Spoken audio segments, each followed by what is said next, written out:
Welcome to this fine Resurrection Sunday evening on the Bible Forum. I'm Warren Sprouse. This is what the world commonly refers to as Easter, but that's not really a Christian term. We'll talk about some of that later on, but we've got a lot of stuff that we want to talk about tonight, and I hope that you'll stick around for the whole whatever.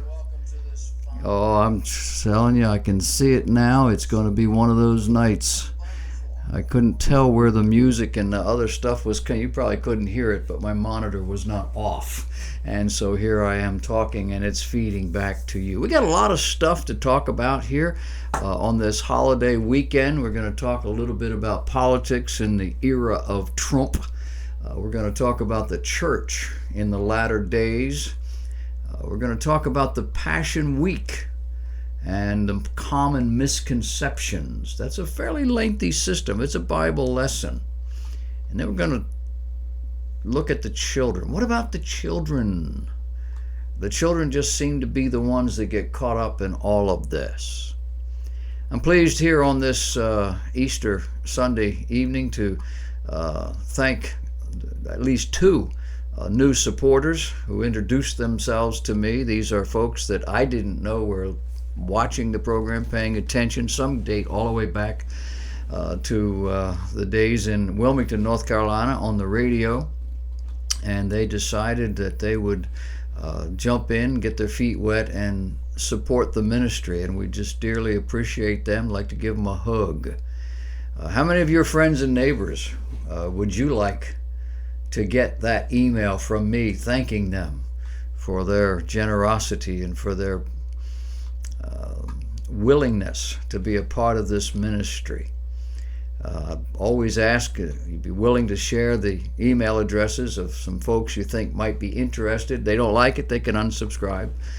It's no harm, no foul, but we really would like to increase the audience every chance we get, and that's one of the ways that we can do it. We have a whole raft of things to talk about tonight. There's a lot of little things that are going on in the world, many of which perhaps you know about. I trust that there'll be some things that we talk about tonight that you've never heard before. And as we get a little bit further down the road in the next week or two, I'm sure that I'm going to be able to share some things that you hadn't really heard. I want to encourage you, as long as you're thinking about spending money, if you know somebody who's struggling with a debilitating illness, cancer, or something like it, this is the book you need to get and give to them as a gift. It's entitled My Journey with George. It's the story of a young woman who died of cancer, and the 2.5 years that she spent fighting that thing and what God taught her. It is very uplifting. It's honest. It isn't sugar-coated in any way, but it is tremendously uplifting. I would encourage you to get the book. You can email me, and I'll send it to you. You can go online to my website, thebibleforum.net, and click the links, and you'll see a place where you can order the book. Any way you want to do this is fine. You can pay for it through PayPal. You can send a check. You just promise, and I'll take care of it, whatever it might be. It's $15 a book plus shipping. It's going to be about, well, if I send it to you, it'll just be a few shekels. If you order it, I think it's almost $3 and change, I think, to ship it. I can ship it cheaper. Anyway, love for you to have it. Get a half a dozen and have them available to people that you know are struggling or will. I'd like for you to get my book, Frontal Assault. You need to understand how the devil has been impacting our life since the church began. And this book explains that and demonstrates to you that his attack on the church has always been the same. Takes different forms, but it's the same attack. You need to be prepared. This is a good book that will help you. It's historical. You learn something, but it'll be an encouragement. And then there's also Breaking Out. This is my book. This is a primer on the gospel. It explains in the beginning of the book what the gospel is. In the second half, it helps you to understand how to apply the gospel and all of the biblical concepts that come with it in your everyday life. Most Christians do not know how to live the Christian life. They used to, they don't anymore. And one of the reasons is that they're not being taught. Our churches are not big on teaching these things. And so you need to get the book. Go to the website, thebibleforum.net, click links, and you'll see pictures of these books. You click the book, it'll send you to the place, or you can send me an email. I've got a quantity of each one. You want them signed? You got to get it from me. But that's that. I hope that you have been paying attention. I hope you went to church this morning. They got me up before breakfast for a sunrise service. We've done that here the last couple of years, and since I lead the singing in the church, I can't say no. It makes for a weary Sunday afternoon, but it's always a good experience. We had a whole bunch of people show up. We had a church full. We had as many folks at 6:30 as we did or do on a regular Sunday morning. It was really encouraging. You're watching the news. You're paying attention to the things that are going on. We are focused, laser-like, on North Korea. The chief of the North American Aerospace Defense Command, NORAD, has warned that North Korea has sufficient nuclear capacity to attack the U.S. mainland. But he claims that the American air defenses would shoot down anything they want to send our way. We've got a strike force on its way into the area. We've got folks in South Korea, whatever it is, probably wouldn't get out away from where it was launched. We did read and hear that yesterday they launched a rocket that blew up. And it's not quite clear whether that was from malfunction or from perhaps somebody tinkering from afar to interfere with their launch. It's possible. It's a fascinating world.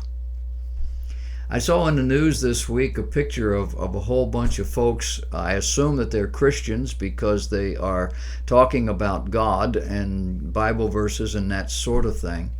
They're down in Alabama, and if you've been paying any attention at all, you realize that Alabama was set up to execute, I think it was 8 or 9 murderers, all in the next 8 to 11 days.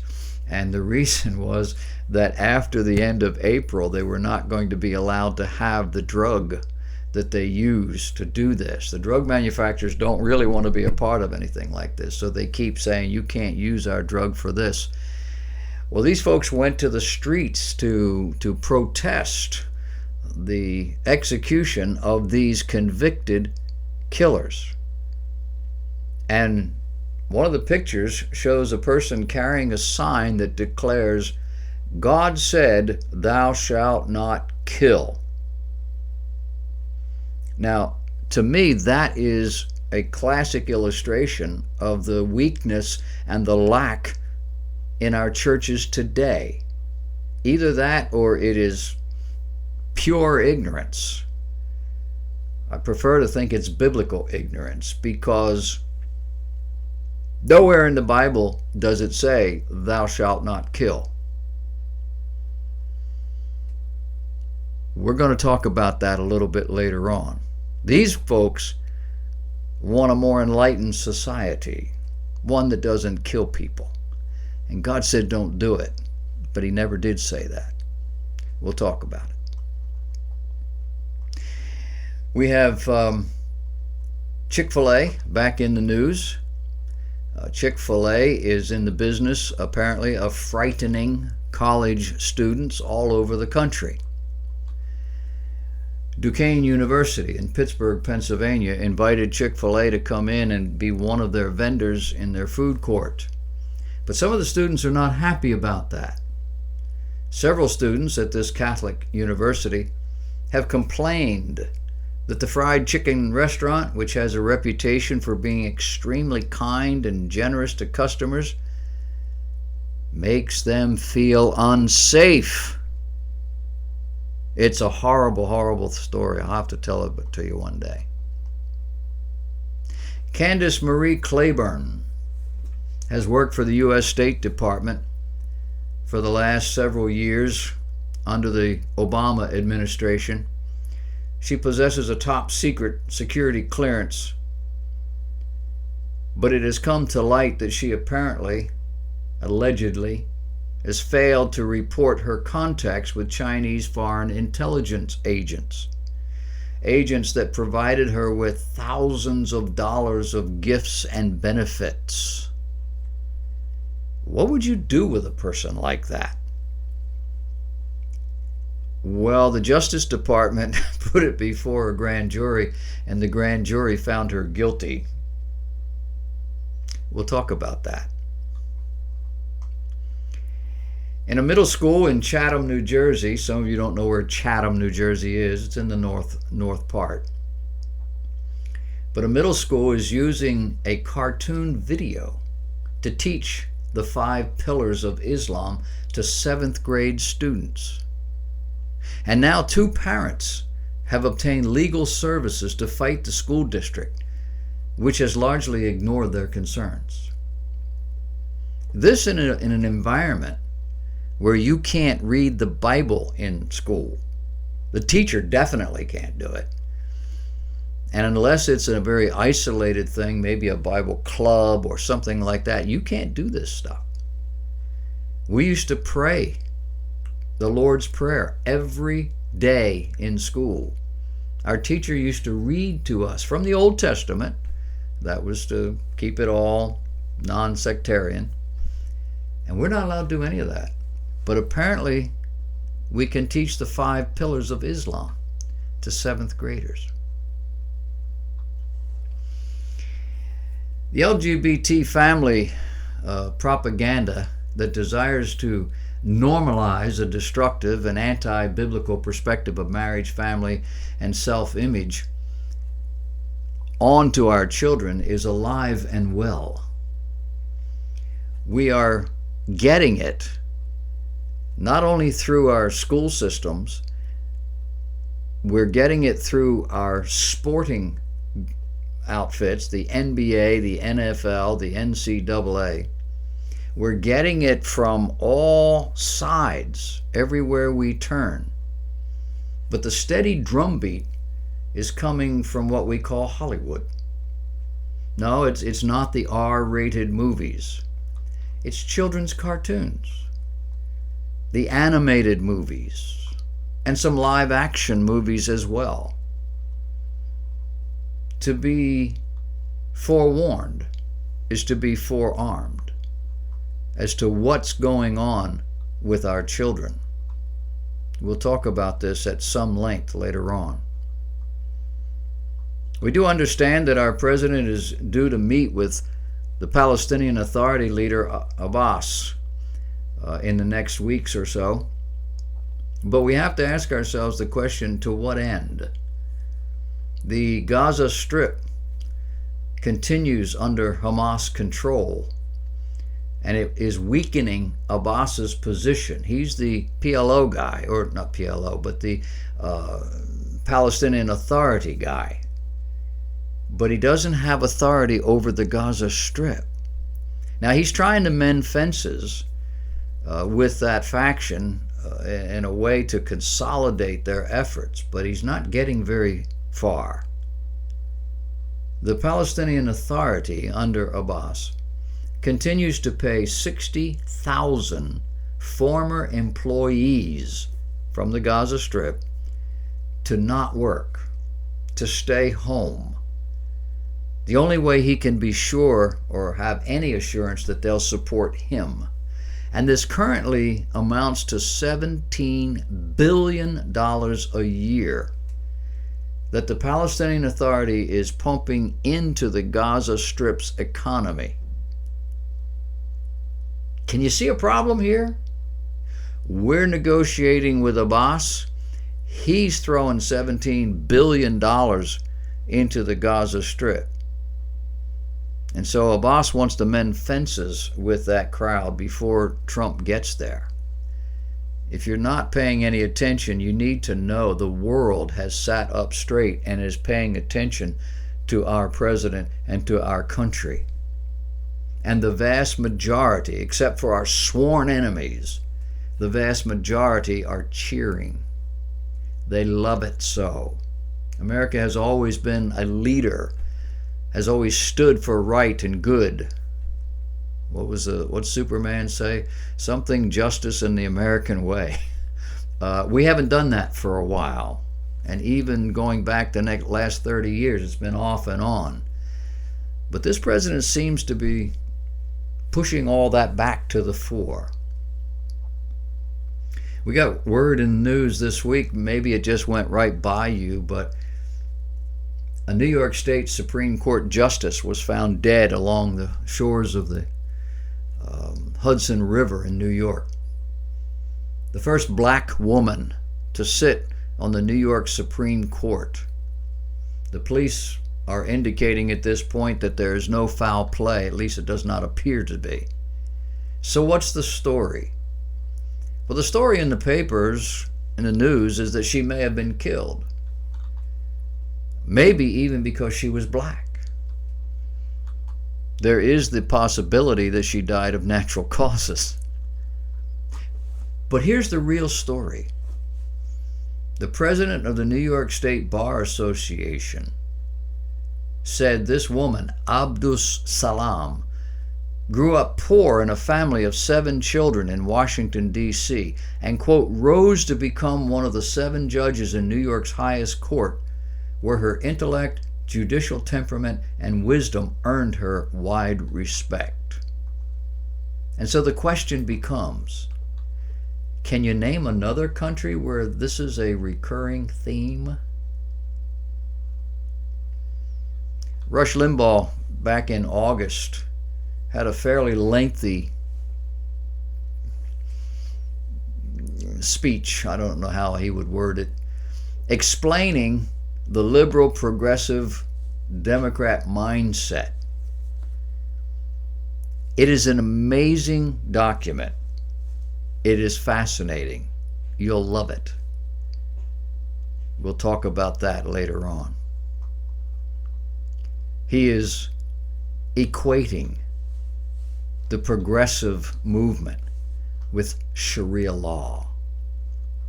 Yeah. He talks about the left having no authority but themselves. How that they respect and recognize no other authority. That they don't recognize the authority of our elections. They don't recognize the authority of public opinion. They don't recognize the authority of the Constitution, even though they all swear an oath to uphold it. Any idea outside their own is considered illegitimate. And there's no crossing the aisle. There's no compromise. And there's so much more. We'll talk about it later. And finally, during this past week, New Zealand and India have both made unprecedented legal decisions to grant the rights of personhood to rivers. Rivers, moving water. In India, it appears that the case was mainly philosophical. According to Ritwik Dutta, a lawyer specializing in environmental issues, he said in an Indian publication called Mint, "It is an extension of the philosophy of allowing a river to flow freely, as was intended in nature. Any interference with the river as a whole, including construction of dams, takes away from its essential and basic character." Now, the Indian mindset is religiously primitive. They believe in reincarnation. They don't know, or they're not sure. Therefore, they assume everything is either God or a God. New Zealanders are very much the same, giving ultimate respect to nature, tribalism, pantheism. Now, we call this primitive. However, there's a sense in which we are doing the same sorts of things. The one true God of the universe can be ignored or insulted, but nature, we must bow to its nature, to its power and to its will. We must bow to its inevitable control over all systems. Can you say environmentalism? Well, not every environmentalist is worshiping nature. And environmentalism is a good thing in principle. However, the idea that mankind must bow to nature's whim is a pagan idea. The God who created us said in a declarative statement, Genesis chapter 8, verse 22, while the earth remains, springtime and harvest, cold and heat, summer and winter, day and night, shall not cease. And that after he had destroyed the old world with water.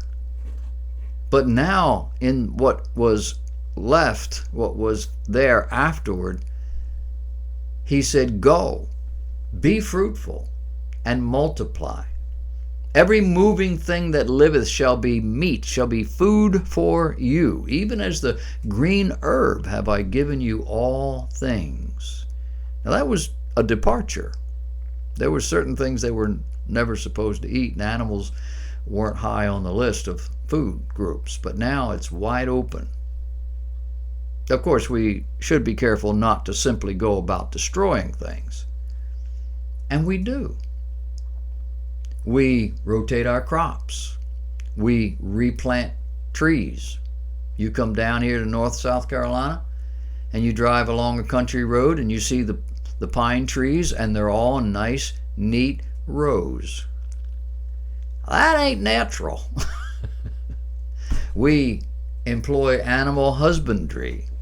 We have the preservation of our water supplies, both in volume and purity. All of these are common sense policies. But the idea that mankind can keep the planet from being destroyed simply through environmental regulation is foolish. The fact is, you don't have to take care of your water supply or your forests. You don't take care of them, you just won't have any. But the water and the forest will continue. Maybe that's not where you live. That's the motivation in doing what's right. Not bowing before the gods of nature.